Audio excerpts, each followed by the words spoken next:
So what did you think of today? What did you see?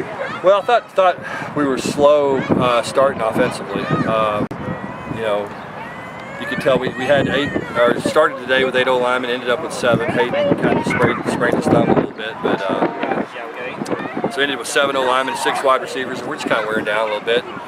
But credit those guys. I thought the offense rallied at the end, and we got in the red zone scrimmage situations. I thought they played better, and so was encouraged to see them finish better, and really thought the defense had a good day up to that point, and then probably didn't finish as strong as they needed to. So it was a little bit uneven today, and you could tell it's getting toward the end of spring. We got to have a little bit better mindset on Friday than we had today.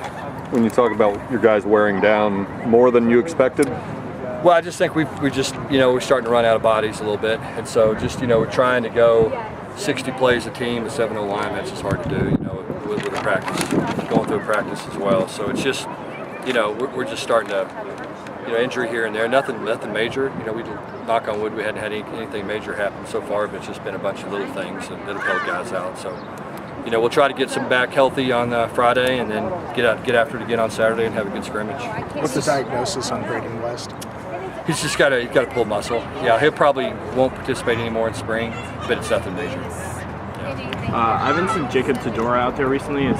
Yeah, he had a little bit of injury. He got banged up a little bit inside period. He's probably going to be done for the spring. So what is the format for the spring game? We're going to do it similar to like we did the scrimmage this past week. We'll do basically a controlled scrimmage. In an ideal world, we'll have enough bodies to be able to divide in teams and go play. But it's, I'm not real good at math, but 7 O-linemen. Yeah. 5 and 5 is more than 7, So that format's not going to work for us. So we're going to have to do something a little different. So we'll just try to have a controlled scrimmage and do what we did last Saturday. Try to work on all situations, some open field stuff for first and second down, then backed up, and then some red zone situations as well, and make sure we get a good mix of third down in there, hopefully during the scrimmage. So that'll be the plan. It's a little bit of a dust-up between Ryan Becker and Richard today. What do you kind of think when you see something like that? In some ways it's encouraging. You want to see guys compete hard and finish the plays, and sometimes, when you've hit guys for 12 straight practices, tempers will flare a little bit. I didn't think it was a big deal, but I like to see guys practice hard and finish plays, and occasionally, something like that happens. Tight end wasn't a position that was utilized much under the previous coaching staff. How is your philosophy different on that position? Yeah, I think ideally you want to have a tight end where they can play in the with his hand on the ground on the line of scrimmage or somebody in the backfield. It just gives you so much more versatility offensively. You can change the blocking surface up, and you can do a lot of different things creatively in the run game, and play action pass stuff's good.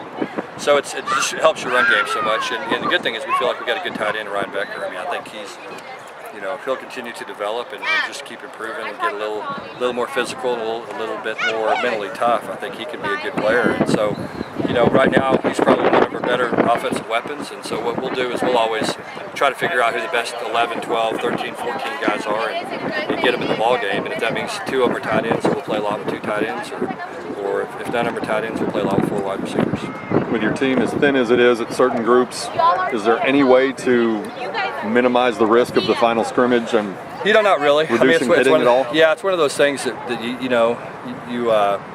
we need to do it. We need to go out and practice and be physical and just practice with the right kind of mentality. I think that's as we addressed the things we needed to improve the most in our program, we thought that was number one. It was just a tougher mental attitude, and part of developing that is grinding through things when it's a little bit difficult to do. And so that's what we plan on doing on Saturday, and everybody's a little bit tired and a little banged up, but we need to grind through it and go out there and and perform at a high level on Saturday, and not have any excuses for not performing well. So that's got to be our mindset, and that's really was our biggest goal coming into spring. And we want to make sure we're smart at the same time and not get anybody injured, but we've got to get better and improve, and the only way we can do that is to go out and play tough and play physical and tackle and get better at running to the ball and doing the things you have to do defensively to have a good defense. Have you seen an increase in Ben Hicks' mobility?